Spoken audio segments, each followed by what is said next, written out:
All right. So here we are, last Cull and Good Bull of the Bonfire 2022 season, or is it the first of the 2023 season? Yes. The answer is yes. All of the above. So we're going to review the last set of photos, which is burn night. We're actually going to look at a couple things just from before burn, before the regularly scheduled burn, in fact, and have a look at why burn for Bonfire 2022 was once again in January of 23. That's happened a few times in recent years. So we're going to have a quick look at that. It was pretty bad, and I didn't even get photos of it at its worst. And then we're going to jump into the night before burn and sort of the setup a site out there, and then go into burn. And um, we will also be checking out the long exposure photos and see how those turned out. I have my doubts um, because it turned out when I got back home with the camera, and I think it was probably the next day I looked at the photos uh, to see if how many we got and get an idea if there was any that were going to be any good. Um, just off the back of the camera there, I saw that there was only, I mean, there wasn't that many, and the last one was just solid white. And what had happened was the remote lost contact with the camera, and the last exposure was something like 10 or 15 minutes and chewed up the battery, and that was it. So where I was expecting to have a few shots of the torches going around, um, I had that last shot that killed the battery. So this is going to be, there's going to be some suspense here because I know that there were many before that, but I don't know if any of them caught any of the good parts. So I have my hopes, but yeah, this is the second year doing the long exposure. So, um, live and learn. Now, oh, we did also put up a GoPro on that same uh, long exposure rig. And if you haven't seen, check out the YouTube channel. Um, there is, we got some cool time lapse video from the day of burn. Actually, the time lapses of lighting it, I'm going to post a time lapse video of the entire day of burn, and that turned out pretty squared away. So without further ado, I had to pour myself another Chimney Hill. Thank you once again, Rio Brazos Distillery, for this delicious Chimney Hill that has ushered me through every Cull and Good Bull of the season. Oh my goodness, that is so delicious. You don't even know. That's so good. Um, yeah, and with that, let's get rolling.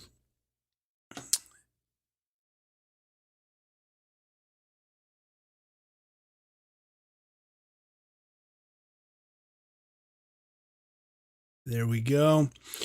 Uh, and we're way ahead here. Spoiler alert. So before we get to this part here, obviously this is a torch. Um, let's review. Quick review of how we found ourselves in a situation where we were uh, lighting bonfire in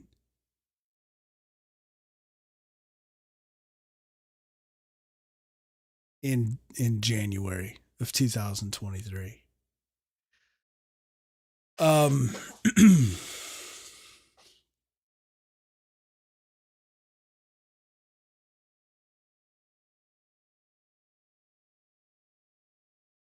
so this is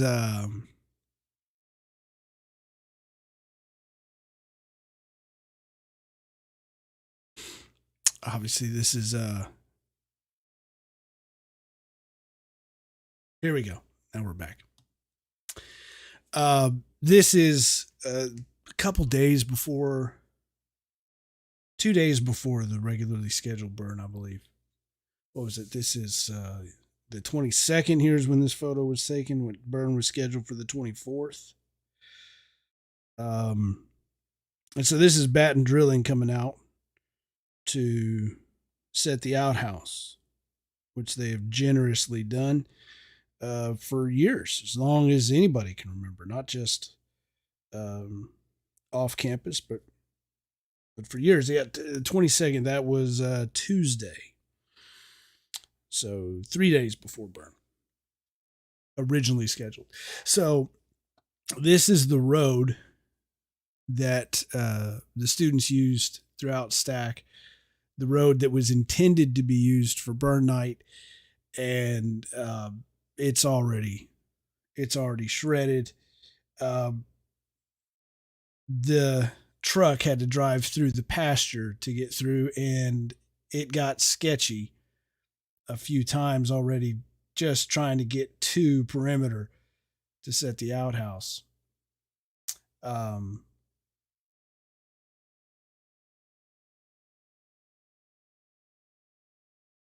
and we get into perimeter. You see that the inside of perimeter was a mess.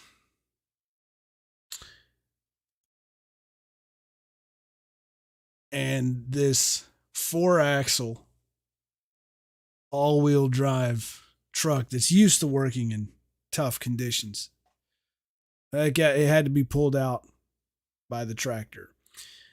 And then not only that, apparently, but um, the next day, the day after that, it got so stuck, a bulldozer had to come out.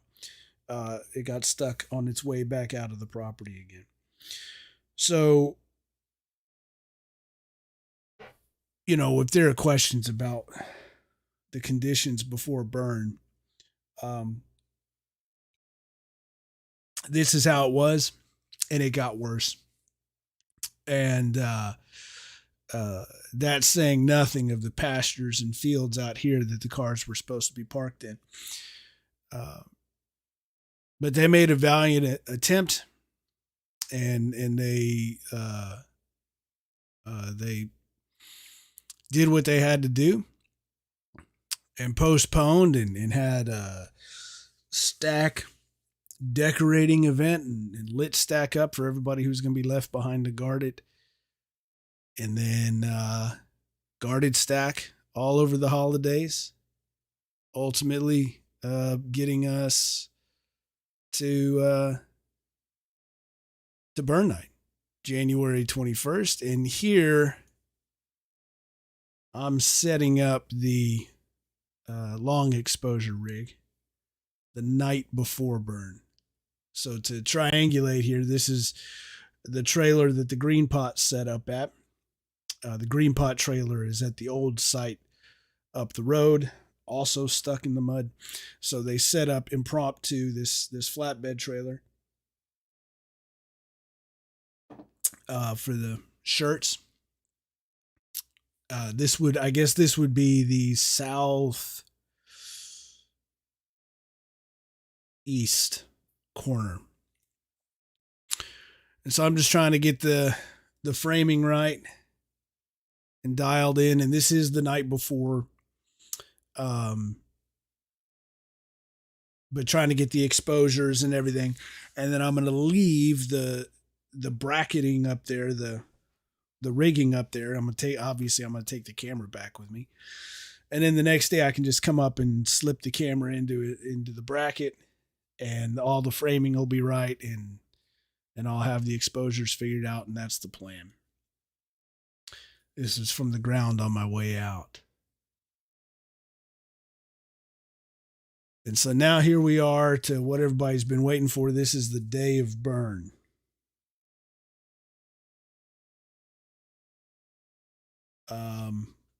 For tracking the time there, it's afternoon, 1 in the afternoon. And again, this is from the rig. So I've hopped up and gotten the rig back up. And then in the light of day, just the slightest bit of tweaking on it.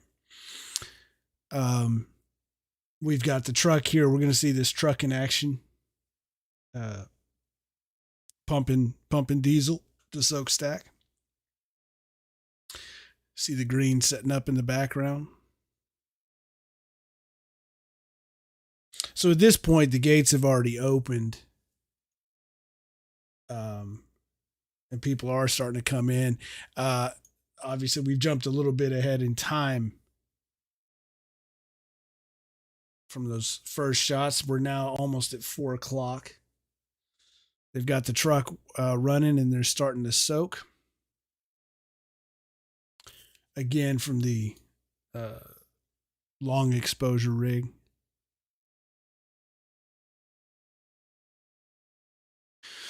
And the truck goes around the stack with the head stack junior red pot up there, soaking it as it goes. Using red dye diesel.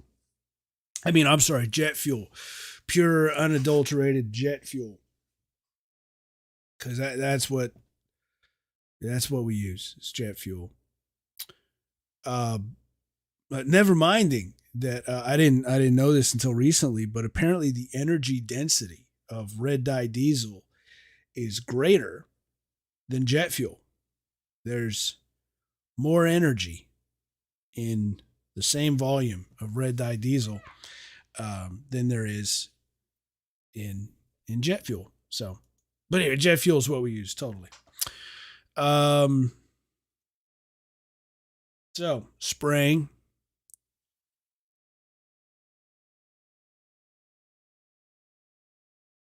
Tried to go to the sun setting side here. It was a little chilly. It was a little chilly out there that day.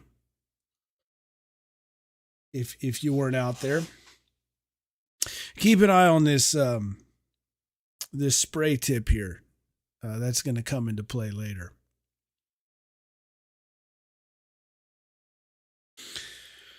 The outhouse again, as is tradition and has always been the case, provided by the Aggie Band.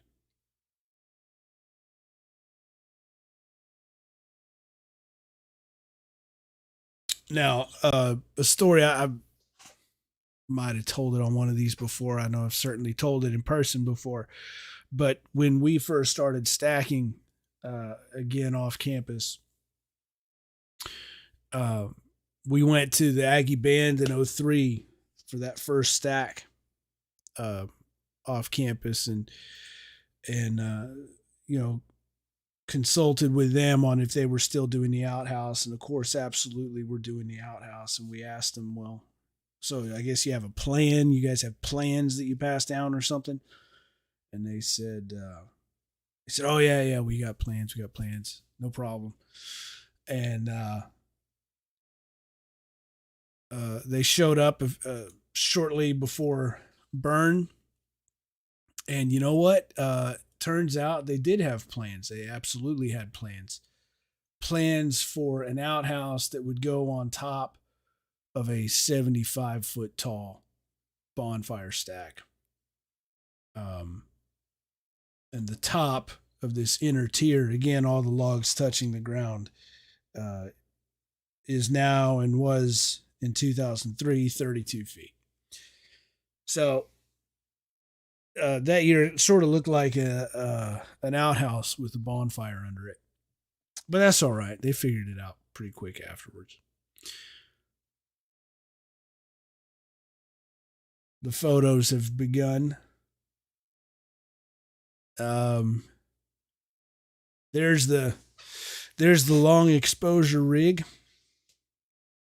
and the time lapse. That right, that camera there, that's courtesy of supporters. Thank y'all, supporters of the gallery, for providing that new technology and that new perspective. Uh, that was an off season deal, and we did some experiments with it during the season. Attached it to an axe and put it in super slow motion and let somebody swing on a tree with an axe with a GoPro on it. Yeah, that one's going to take some work. We'll try that again next year. Uh, Also, I want to mention that supporters of the gallery, y'all provided security for Stack, and for the people guarding it. Um, your support went towards the purchase of security cameras for Stack site, so that the students would be there at all times, 24/7 over the entire holiday, guarding Stack. Um, but we wanted there to be uh, a little video backup for them. And so your support of the gallery, um, whenever possible, want to take some of the load off a bonfire, your support for the gallery bought security cameras. So thank you for that. Thank you for helping keep Stack Site safe. Here's the Reds Consulting, the senior Reds.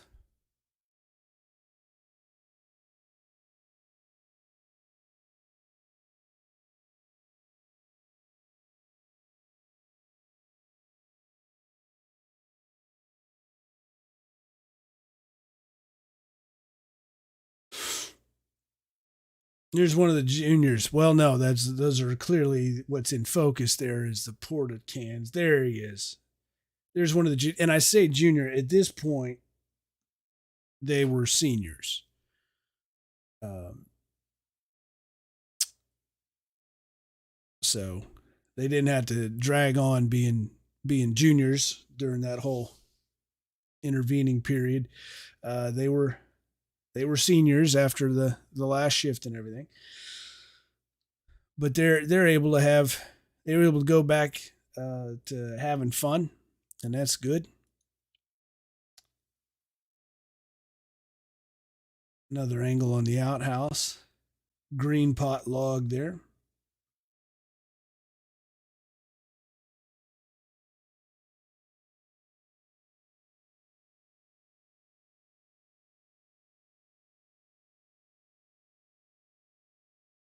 This is I mean, this is just my shtick. I'm not good at taking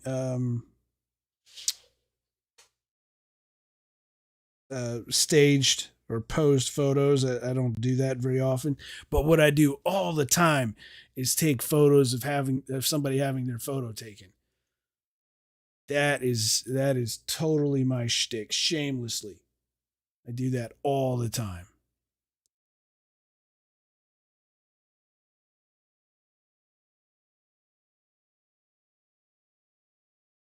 The Browns, and then Leggett. The Leggett chairs from 22. Leggett's a favorite for me. They're paired now with with Walton. They're buddies, but also it's the dorm, the crew that my children uh, cut with, and and effort to be competent with. Leggett was so badass this year. Um they felled some pretty big trees this year. They were fun to watch.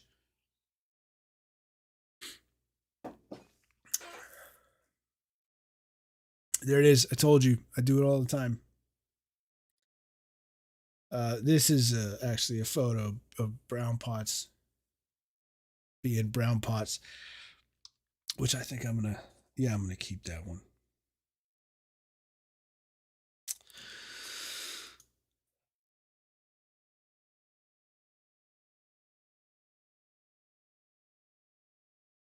I gotta tell you, juniors don't often know it. In fact, they rarely know it.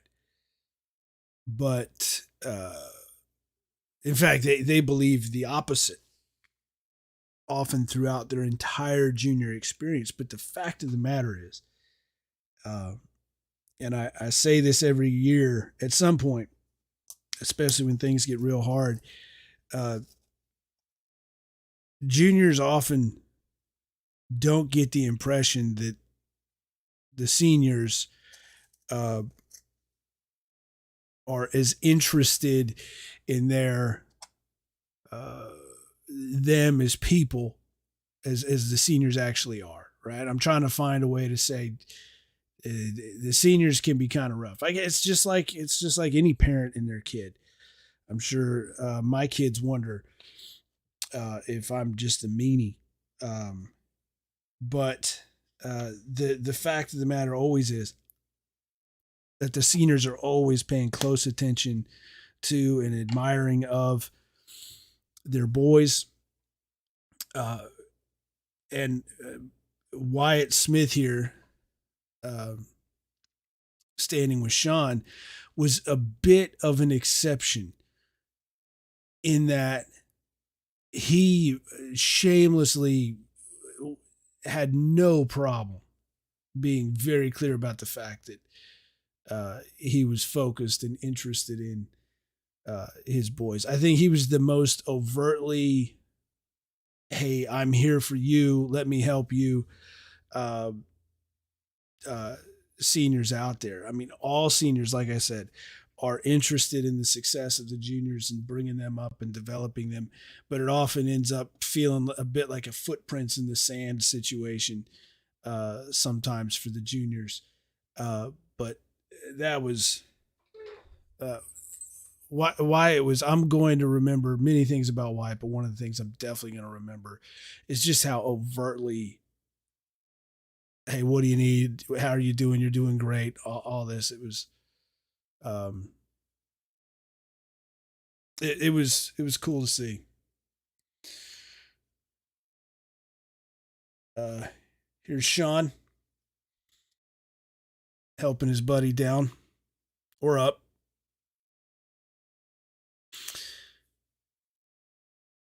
and now we're starting. We've lost the light. Things are happening fast at this point, and clearly I've got to. At this point, I'm got to catch up on my exposures. A little underexposed here. Um, but you see this cool. This is sunset and that streak of clouds. I'm actually kind of glad that was a little underexposed so that I could get some of those details in the clouds being lit up by the sun going down behind this other bank of clouds. And then let's look at a minor fiasco returning to the time lapse. This is when I began having problems with the remote. I was noticing from the ground that not all of my triggers were working. And so I had to climb up and check connections and end up disturbing all of that hard work I did the night before on framing and everything uh, to make sure all my connections were right. And of course, these are long exposures um, while I'm holding the camera and shaking it all over the place. So uh, I did eventually get it back up and framed close to right. And so we got it working again.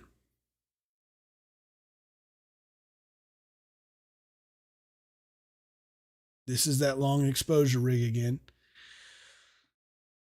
So to get an idea of how long the exposure is, You see the movement there. At this point, we're still over an hour away. And as always happens every year, the filling in and populating of the site happens late. There's people accumulating out this direction towards the initial primary parking lot. Not a lot going on here.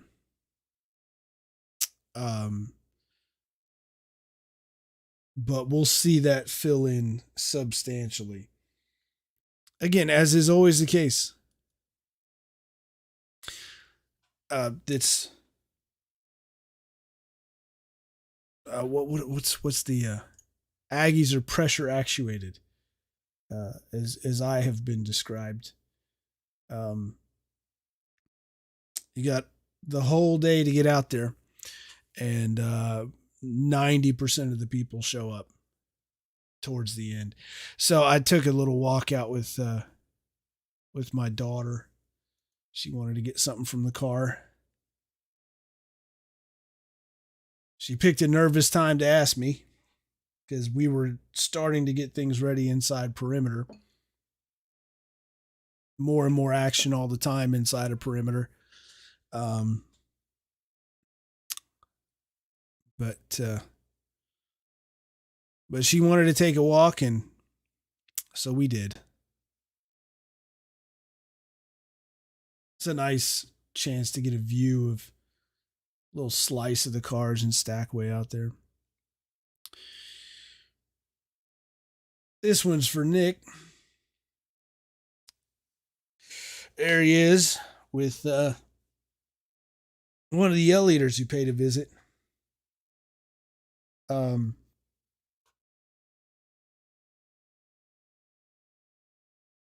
Let me see.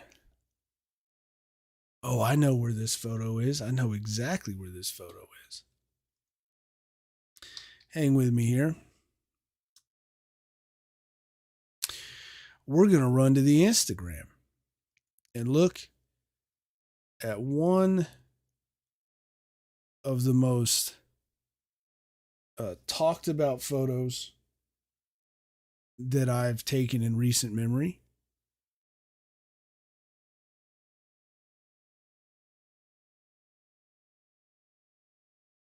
With that photo that we were just looking at in mind.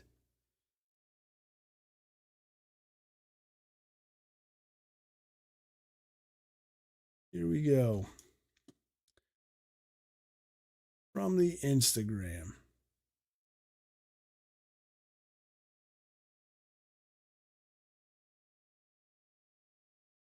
So there we are. This was the spring game. Red Pots and Yell Eaters on the field. And so as one season began, another one ends/begins, bringing it all back. That was cool. Nick's been asking me, for how many weeks has it been since Burn now? Almost 3 weeks since Burn. Nick's been asking, hey, have you looked at, did you get the photo yet? Did the photo work? So yes, Nick, it worked. We got it. And we'll be making now what should be the last round of soaking on the stack. Here he is spraying the red pot log. Another trip to the long exposure. There's yours truly. Trying to see if I see the little light go off that says the shutter's on. I was so nervous about that camera.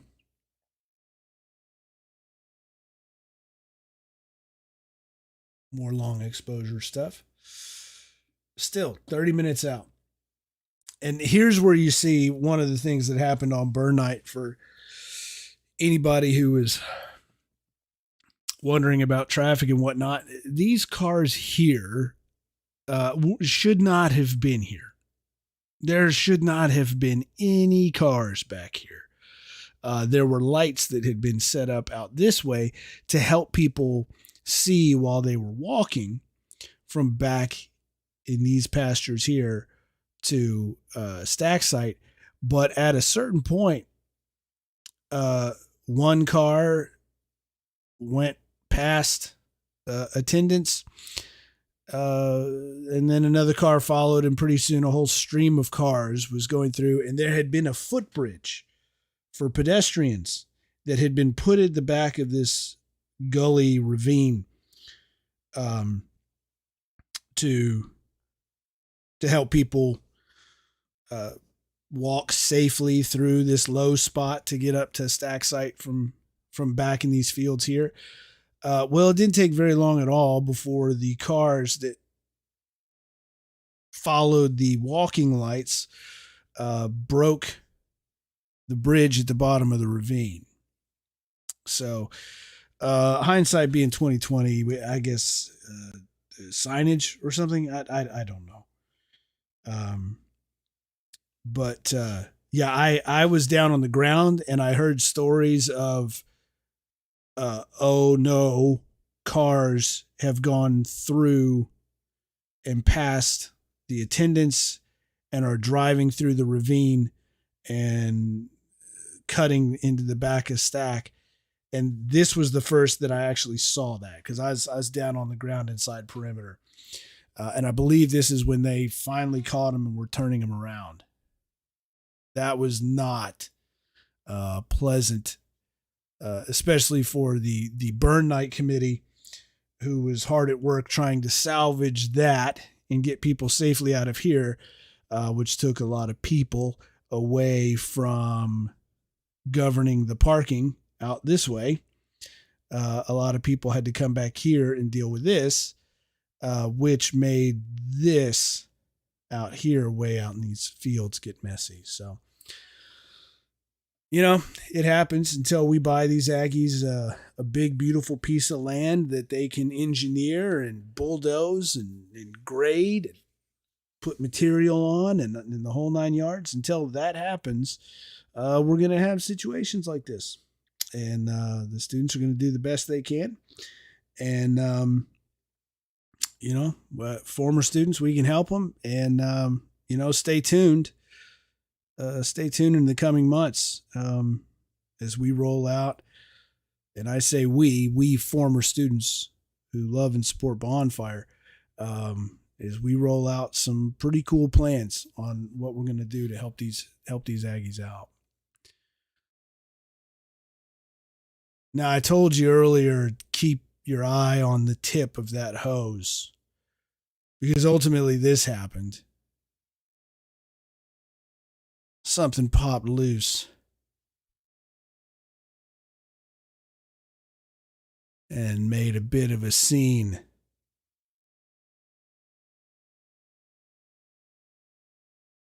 But he did his level best. It's Jackson. Good on him. Now you see the lights back here again. The cars are now back to being arranged back where they're supposed to be. Perimeter starting to clear out.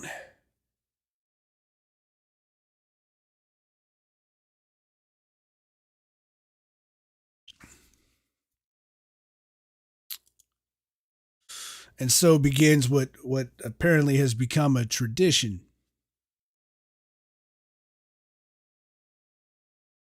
I mean, it always happens. People take photos. But the last minute photos. But somebody came up and said, "Hey, Dion, is it photo time?"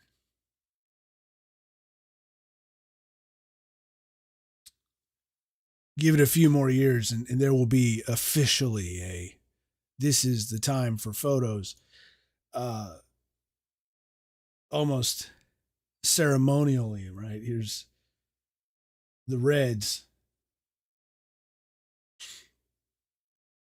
Few classes of Reds represented here. Going all the way back to Bill Galt. I'm sorry, Bill. Oh my goodness. 82, 84, 85, something like that. 82 to 85 range. Bill Galt. It's nice to see Bill.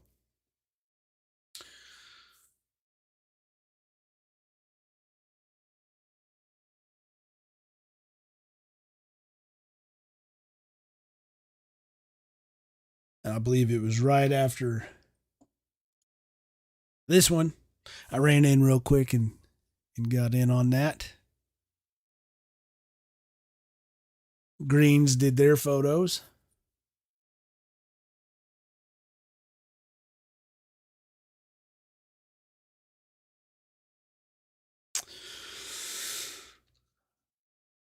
I'm trying to take photos of the greens and soak that in. And at the same time, the nature of the night and timing of everything. And I was also playing a little bit of, I don't know, MC like, I guess.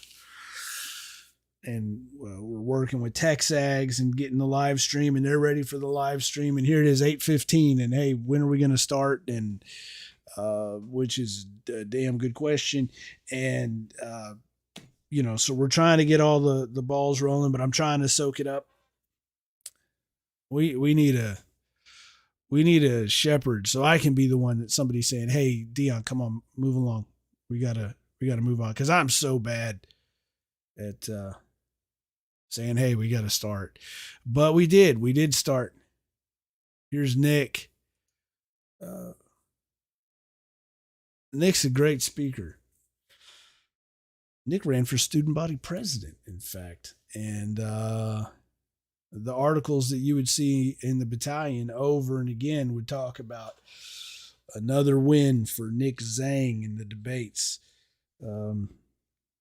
He's a great speaker, makes a great case, and he elected himself to. He wanted to address the crowd and say a couple things.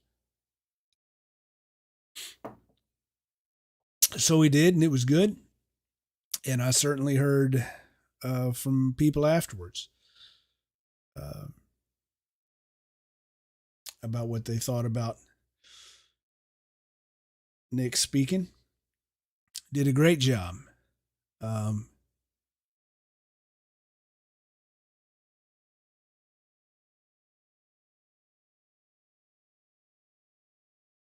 and we also had, and this was me uh, just getting soaked up in the situation and just stopping to listen. And I just stopped to listen. Uh, Deacon Ron from St. Thomas Aquinas gave a invocation, and to the best of my research and knowledge, an invocation has not been given at Bonfire since 1986, for sure. It might have been as late as 88 or 89, but we know for sure 86 was the last time there was an invocation. And so it was really neat to have Deacon Ron out, class of 94.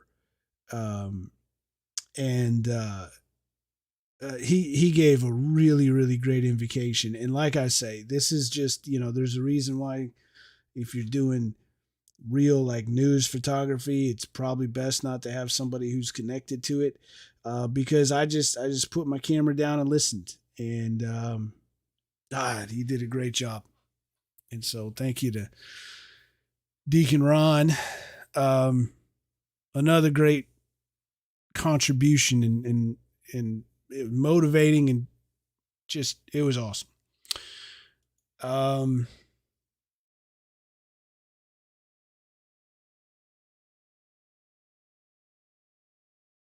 This is a long-awaited end of the line for these seniors, for everybody. Honestly, I mean, everybody's Chiefs and uh, Yellow Pots and everybody who's been waiting for so long for their fire to burn. Uh, the anticipation is palpable.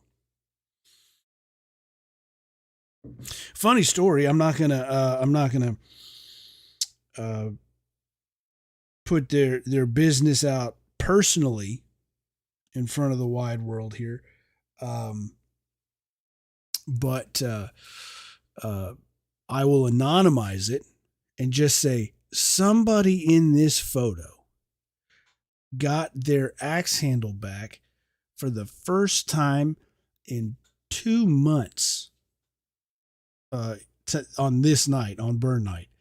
Um, I was coming home from Stack on last shift. I believe it was last shift. Almost certain it was last shift.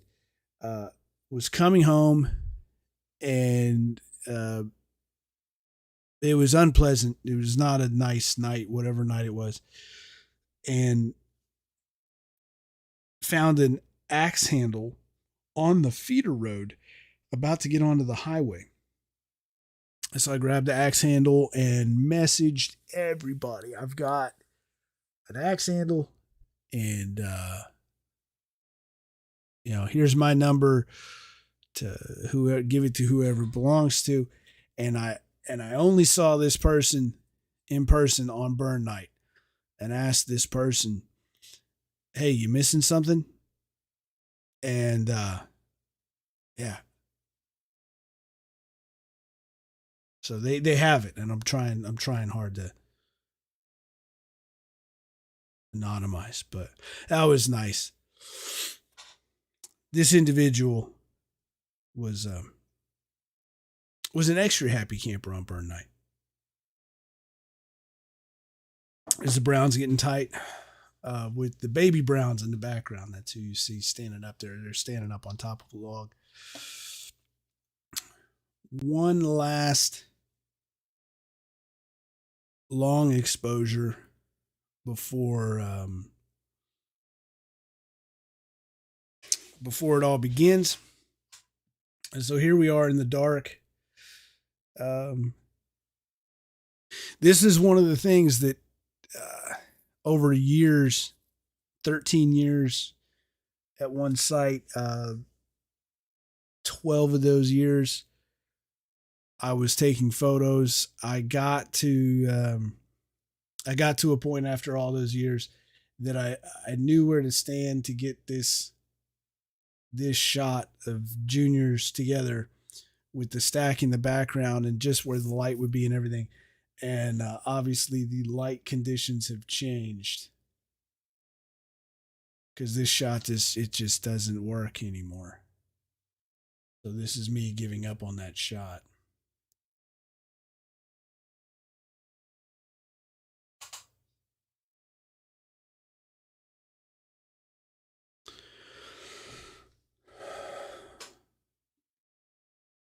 That's all right. Now we got Walton's boys coming in with the torch.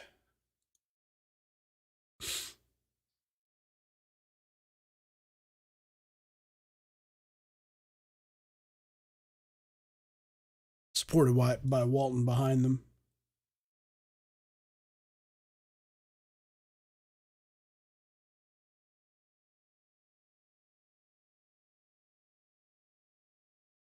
So Walton brings in the torch, and they've at this point walked it completely around and through the entire crowd.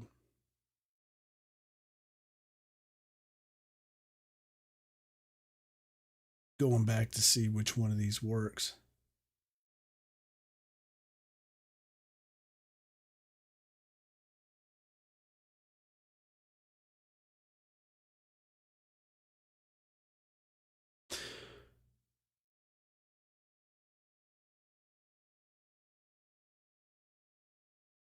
But that's been the case. One of these days, I'm going to get to the bottom of that. How long has Walton been the ones that bring in the torches?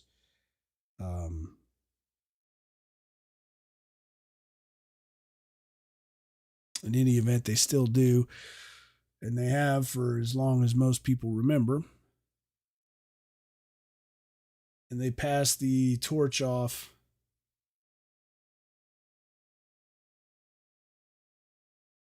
to the juniors. And it's always hard to pick which one of these ends up working.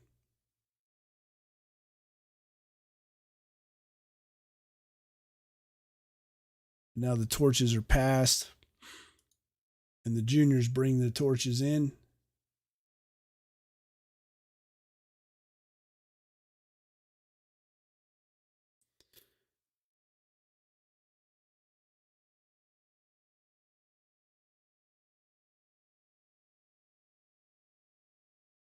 There's the walk behind.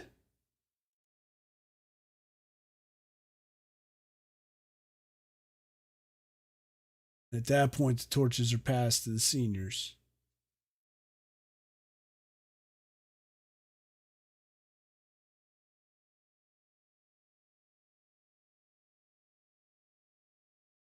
And then everybody goes into perimeter.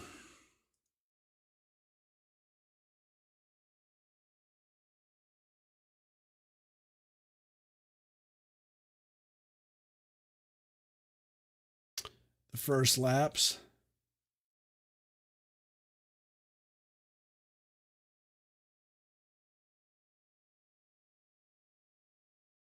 Traditionally with moms. But this year, dads were included too. And we'll see if that happens again for a second time. Because, once it happens for a second time, it's a tradition. But the idea in my mind of the walk with the moms and, now the parents is that by this point in your career as a Aggie parent,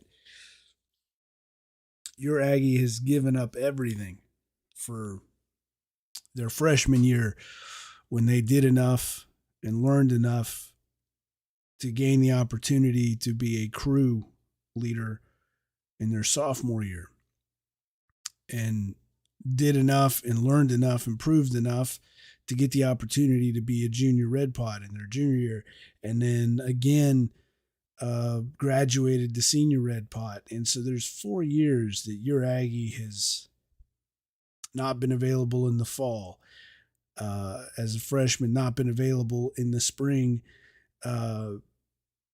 summer a little bit, and fall their sophomore year, not been available at all their junior year, and again their senior year. And this is just a way to kind of recognize the sacrifice and gift that that Aggie parents have offered in supporting their Aggie through this process. And it's a small token, but then again, it's a big thing. It matters a lot.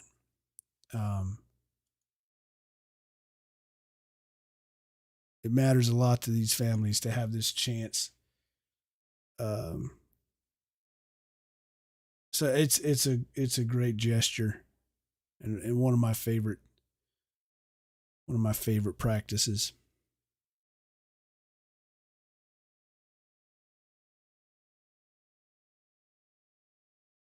And now I resolved for these laps to get Jordan and Matt, because I have heard, and fairly so, it is just, but I have heard a lot. Some people evade the camera, and for all their activity and participation and good work, they just don't wind up, for whatever reason. It just doesn't work out, and they don't end up in a lot of pictures. And so I have never heard the end of hey, do you have pictures of Jordan and Matt? Matt, one of the seniors, Jordan is his new wife. And so I was not going to let that happen again. I made a conscious and concerted effort and I was going to get that couple to the extent that I almost got run over, actually. But I did it. And there's Matt, like, yeah, finally. He knows what I'm doing. But I got it, and then had to bail out.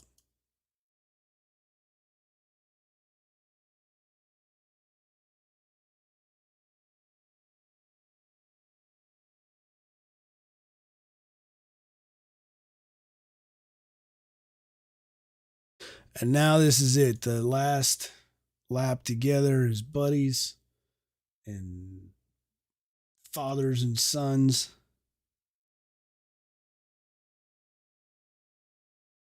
And you'll note that there hasn't been a time lapse through this time. I'm focused on trying to get the other shots um, there on the ground, but I did get this one. At this point, people start walking their laps, and there.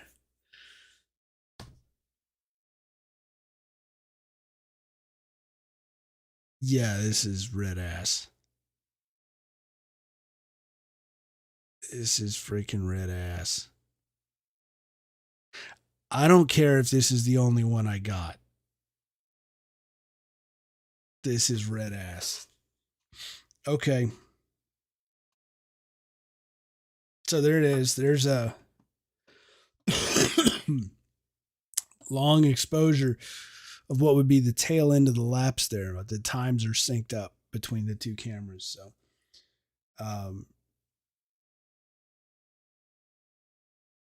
6 seconds after I took this photo, I took this photo from that rig. Oh yeah, that's a winner.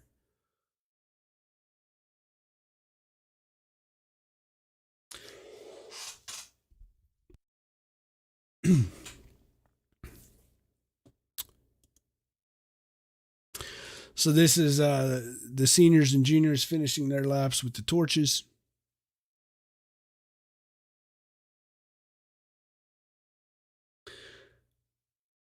As they finish their laps, they break off. Senior head stack will be signaling the beginning of the lighting process. He posts up by the baby browns.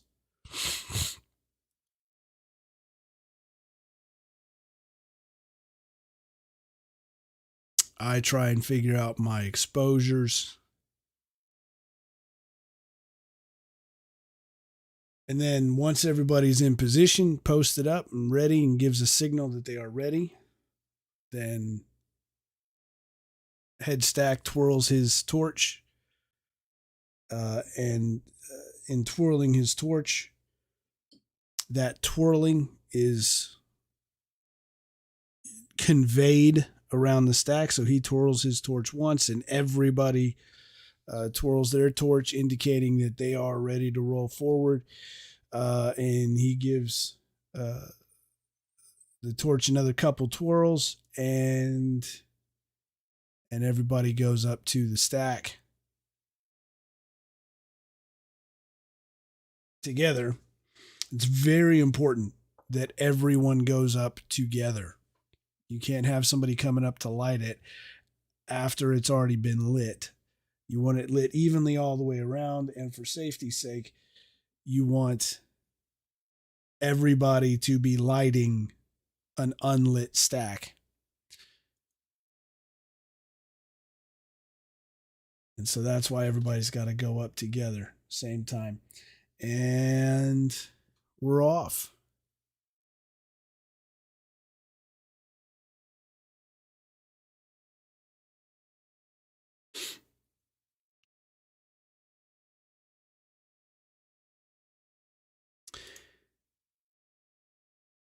And it doesn't take long at all. Here we are, 52 and 41 seconds.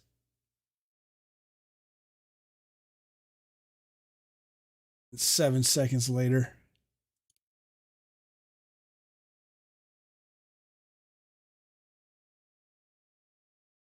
It is. Let me tell you, it is tough to keep up with exposures when you're going from dark to this, and at the same time you see him taking off here. Nick is taking off uh, because his boy is about to come and get him and take that pot off of his head. And so I've got to go get that, which is always tough to get. And you just kind of hope and pray because you don't know where they're running.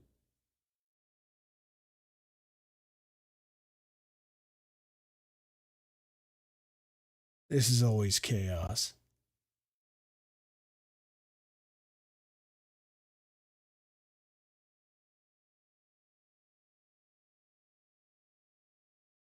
There we go.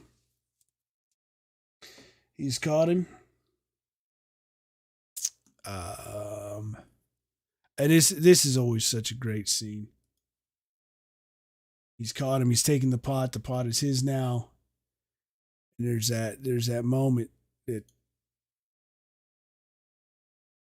for so many juniors and seniors, this is the moment where they go, where the junior is just kind of, oh, dang, you were cool the whole time. It's just everything changes in this moment, and it's always great to be there for that. It's one of my honestly, it's one of my favorite things to get to do is to be there for this moment. Um, that's cool.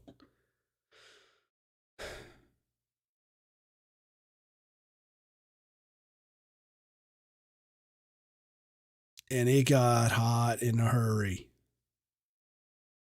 I mean, always does, but this felt something different. I was physically hurting um, a few times. And the Walton guys that carry the torches in get tight and stay where they are for the remainder of the night. It's a long ass night. Here's generations of greens together. That's outstanding. And then the juniors, they don't have their coveralls yet, so they have to borrow coveralls. And they come running out, and this is their first time coming out as seniors. And like I said, because of the delay, they've been seniors for a while. They make sure they get that taken care of, so nobody has to suffer any longer than necessary. But this is really where they are recognized for the first time as seniors to everybody.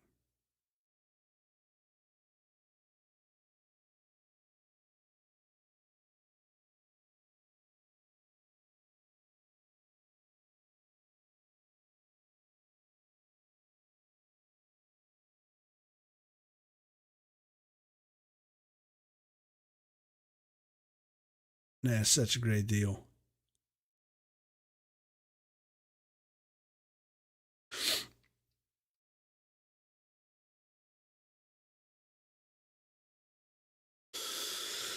So we'll see if we can. We're getting into now what would be the potentially the donor photos. I don't do a lot of vertical photos. That rarely ever happens. But I will do them for the donor photos.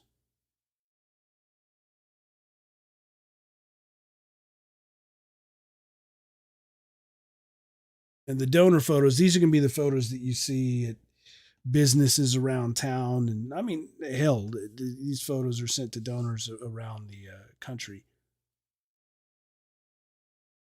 But when you see a photo like this, and it'll say bonfire, and it will look, uh, you'll know them if you've seen them, and most of you have seen them. But there is that photo that is um,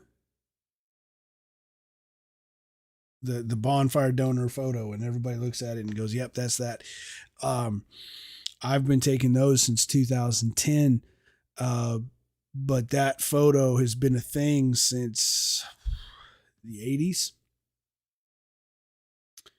and before even. Um, Sort of that same photo.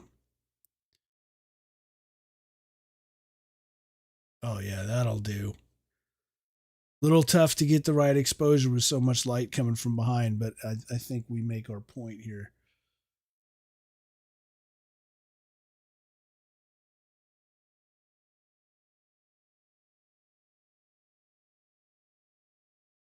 Yeah, I think that's probably one of the best Yo Boy. Oh yeah, these are freaking cool. I'll take these all day, every day. That's great. So, and I say Yo Boys, these are motivated fish are picked to lead yells. And that was actually the suggestion of a old yell leader for many decades before. Um, it is a constant, just perpetual frustration every year that, hey, we're the yell leaders, and for completely understandable reasons, they can't, as official figures of the university, they can't be out, and that does frustrate a lot of people immensely. But it's everybody involved and understands, and you try and work with it. But it was actually a former yell leader from many years ago who said, "Hey, you know what? Maybe you should just put fish in there," which is the way that the yell leader tradition began, was by sending fish out to, hey, entertain the crowd. I think it was at basketball games. And so the reason why the yell leaders wear white is because, well, that was the janitor uniform. And the fish, when tasked with get out there and entertain everybody, and uh, legend kind of includes that they were supposed to be entertaining the dates of the seniors, and it was supposed to get a laugh out of the dates to have the fish come out pretending to be, like this new idea of it, like a yell leader thing, to get everybody yelling together in unison. And the fish decided to wear janitor uniforms, and so there, that's what you got. Well, anyway, this old yell leader from many years before um, said, well, just send the fish out there, and the crazier the better. And who knows, maybe it'll get to be such a big deal that somebody is going to have to say, all right, never mind, nope, well, the yell leaders are coming. Maybe you'll frustrate somebody enough that they'll bite the bullet and let the yell leaders come out. Lord knows they want to.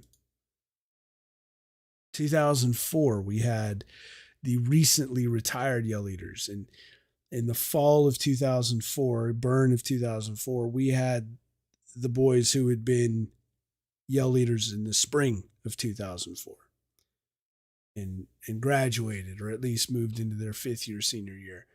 And they came out and led yells. And it was outstanding. Now, these photos I'm taking here uh, of the embers in the sky and the flames way up in the sky, that was my daughter came up and asked me to do that. She saw that and thought it was cool.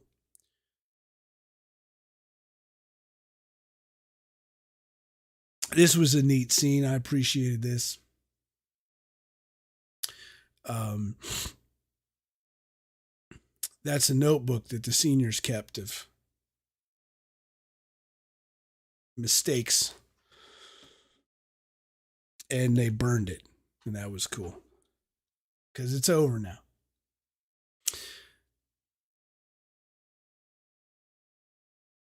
There's the red pot log.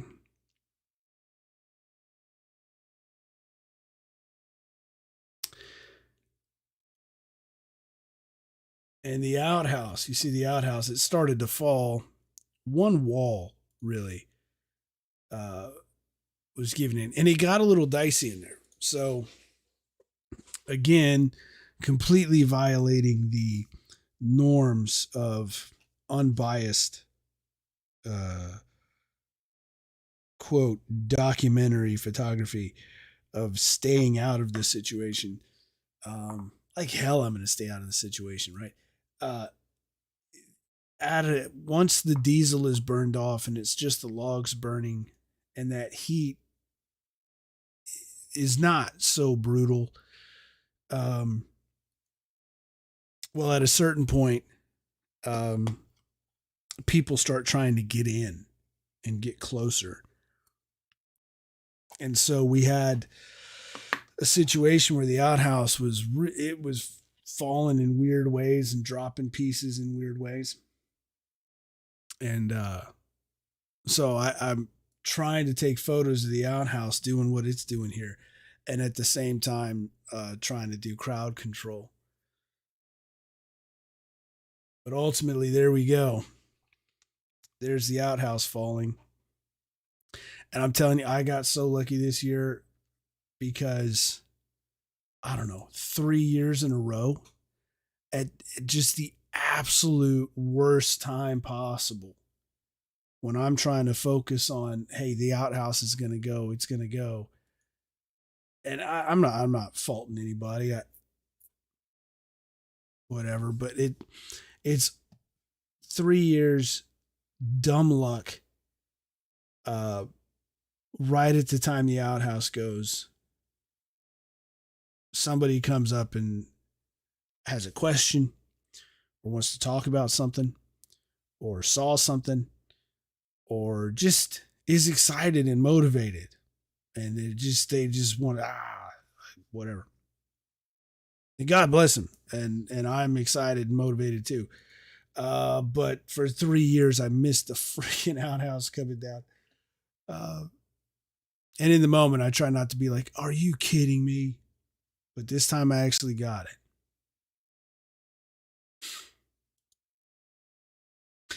I might have missed the twist though, because I stayed inside perimeter so long waiting for the twist at any moment that I baked. I was toast, probably almost literally, and completely dried out, and had a headache from being so hot and dry on a otherwise very cold night. And finally, I gave up and I went to Cookie Shack and bought a bunch of tea and water, and it was delicious and cold. And the first one I opened, though, I went to put it to my mouth, and then I hear everybody go, ah.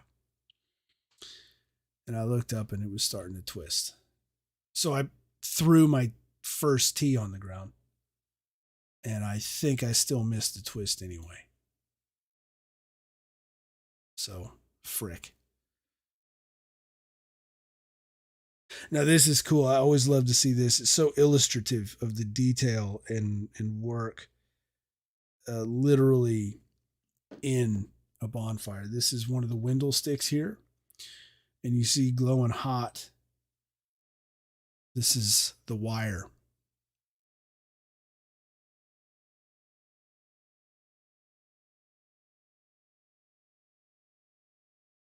This is all that wire on the inside of stack. And this is where the twist happens.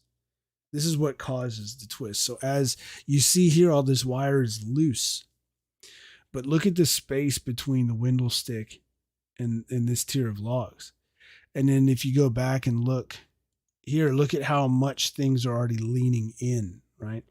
So as these logs are burning, of course, they're shrinking. And as they're shrinking, the wire has less and less a hold on them. So then they can start leaning in more as the wire slips off of them. In some cases, it just melts and burns through. But then once they start to lean in like that, then the superset cables, the thick cables, and I was hoping that I could see one through here, but it doesn't look like I can. But the superset cables start to slip and lose their hold. And the superset cables The superset cables are every 3 feet of diameter, or between every tier. So you're going to have many sets of superset cables throughout the stack. Well, they start to slip, and when they slip, it it releases the top, so the top stops being held, but the bottom stays held. Uh, as as the shape sort of kicks out at the bottom, shrinks up at the top, and what that results in is the top or the bottom staying relatively close to the size that it was, at least tight enough that it's not going to shift very much. And with the top loose, the whole thing just rotates, twists.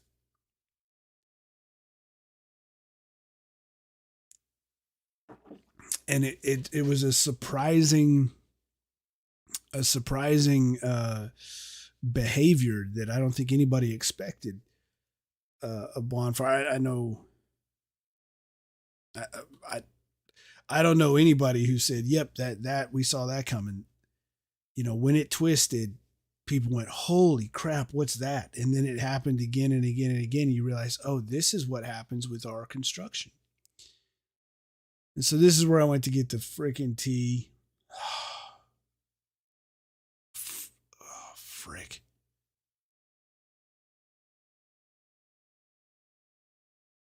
Tell me I got something.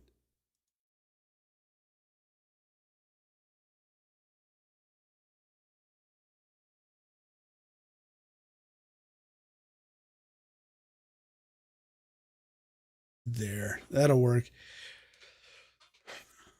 The twist kind of plays out for many seconds. Let's see. I've never actually looked. So this is me at Cookie Shack. 54 and 56 seconds.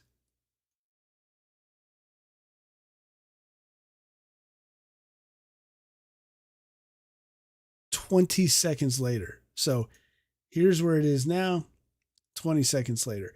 But you'll know that it's about to twist, or it's getting to the point where it will be twisting soon, when it starts giving off big chunks of embers, big flaky chunks of embers, rather than just, sparkles and heat. When it starts giving off those big flaky pieces, um, you know that I guess it's hollowed out enough that it's beginning to cavitate. I don't know exactly what's leading to it, but when you start seeing those big flaky embers, you know you're getting close. And just a few minutes before, I had said, "Hey, it'll be happening at some point here soon." And I just miscalculated how soon. I mean, we're talking 20 seconds later. But still, it took this whole process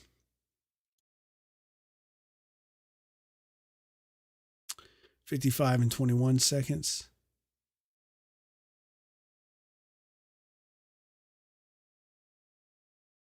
Yeah, I mean, that's 5 seconds of twisting, and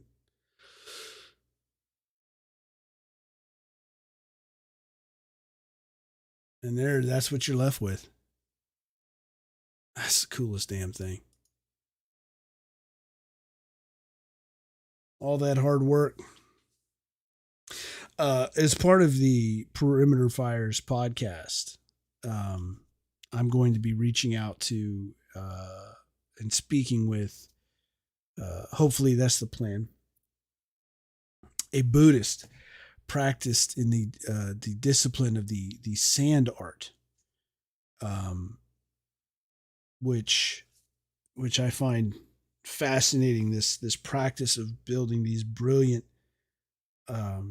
intricate, symmetrical, laboriously constructed, uh, you know, artistic creations that just take for freaking ever, with all these colors and all this effort and discipline and focus that are put into them. And then when it's all done, there's not even really a moment to, yeah, nobody takes a selfie and look what I did. You just sweep it up and you put it in a jar and you take it down to the river and you throw all the sand into the river, releasing the beauty and nature back into where it came from to start all over again. Um, and I find so much similarity there, such a real common thread with what happens with bonfire. I mean, you go out there, you do this thing, and you put so much into it, and you give so much of yourself, and you ask so much from the people around you, the people who are participating, and the people who care about you and wonder where you are. And you're just, no, I'm occupied. I'm doing this thing, and it becomes a sacrifice from everybody. And then when you're done, what is the aim of this? You know, if anybody thinks for half a second that the objective of everything that you did was to sit there and look at it, they are quickly uh, uh, corrected. When you burn it down, and you burn it down with so much joy, and for what? So that you can get rid of it and clear the field and start over so you can do it again. You know, the act of burning, to anybody who's ever participated or loved bonfire, it's really not about anything else but this celebration of who we are, and most importantly, resetting so you can do it again. Don't take a moment to navel gaze at how great and wonderful your works were. Get them out of the way so you can do something else. Do the same thing all over. It's beautiful. Speaking of the Perimeter Fires podcast, here is Michael Hahn, who will be another one of my guests. I believe Michael, well, I'll let him tell his story, but Michael was an incredible yellow pot, and was such great insight on the job, and giving to bonfire, and leading and building up people, and always a pleasure to see Michael. So I'll be introducing him to everybody who doesn't know him already on the podcast at some point. Also, champion arm wrestler, left and right handed, maybe. I'll get him to refresh my memory, but an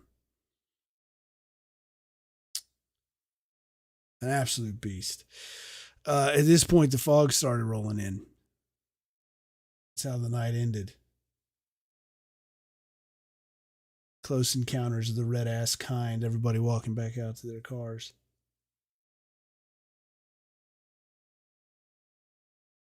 And I wasn't much longer, actually. A few more. It was spooky and ominous, and very cool. The fog moving in the way it did. I climbed up one more time to retrieve my cameras.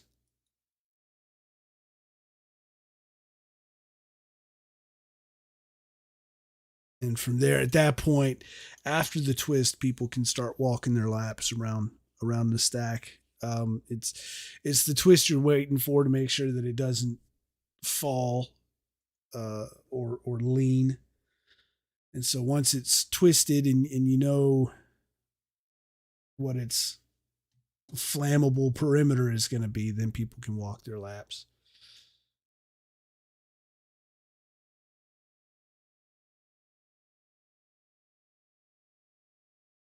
At this point, I'm walking around with my oldest. We saw those photos earlier, walking into the parking lot with my youngest daughter. And at this point in the night, it's me and my oldest daughter walking around. She stayed behind. She wanted to help with selling T-shirts. And Um, was happy to be confused for a college student. I don't know how I feel about that, but she's getting big.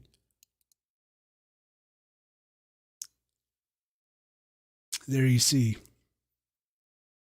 the top and innermost superset.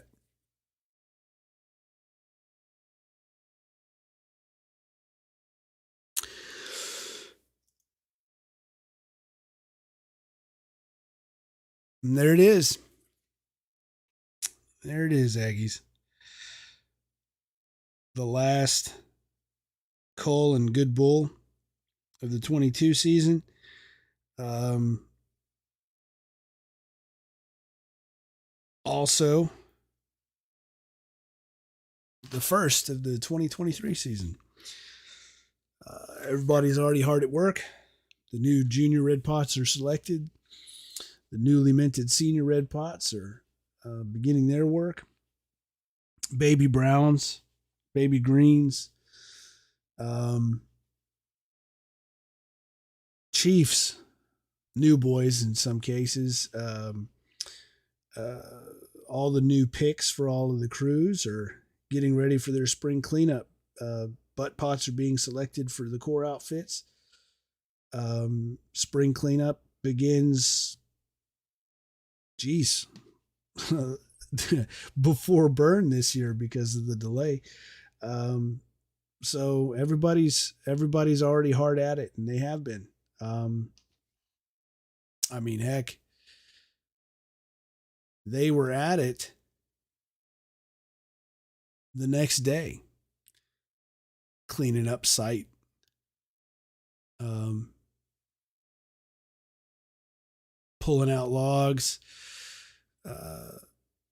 putting out the fire around center pole the best they could so they could salvage what was left of center pole in the ground for donors, and all these light plants had to be run back. All of which to say, no rest for the red ass, right? Bonfire burns and they're working.